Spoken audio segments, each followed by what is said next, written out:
தமிழகத்தில் ஏற்பட்ட மழை வெள்ளம் பாதிப்புகளை தேசிய பேரிடராக மத்திய அரசு அறிவிக்க வேண்டும் எனவும் தமிழக அரசு கோரிய 21,000 கோடி ரூபாயை நிவாரண நிதியாக உடனடியாக வழங்க வேண்டும் எனவும் வலியுறுத்திய விசிக தலைவர் திருமாவளவன் இந்த கோரிக்கைகளை வலியுறுத்தி வரும் 29ஆம் தேதி தமிழகம் முழுவதும் ஆர்ப்பாட்டம் நடத்த உள்ளதாக தெரிவித்துள்ளார்.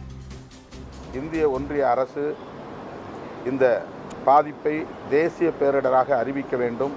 தமிழ்நாடு அரசு விடுத்திருக்கிற கோரிக்கையை ஏற்று சென்னை உள்ளிட்ட வட மாவட்டங்களில் ஏற்பட்ட பாதிப்புகளுக்கும் திருநெல்வேலி, தூத்துக்குடி உள்ளிட்ட தென் மாவட்டங்களில் ஏற்பட்டிருக்கிற பாதிப்புகளுக்கும் 21,000 கோடி சிறப்பு நிதி ஒதுக்கீடு, பேரிடர் நிவாரண நிதி ஒதுக்கீடு செய்ய வேண்டும் என்கிற கோரிக்கையை இந்திய அரசு ஏற்க வேண்டும் என்று வலியுறுத்துகிறோம். அந்த கோரிக்கையை வலியுறுத்தி வருகிற 29ஆம் தேதி தமிழ்நாடு முழுவதும் அனைத்து மாவட்ட தலைநகரங்களிலும் விடுதலை சிறுத்தைகள் கட்சியின் சார்பில் ஆர்ப்பாட்டம் நடத்துகிறோம்.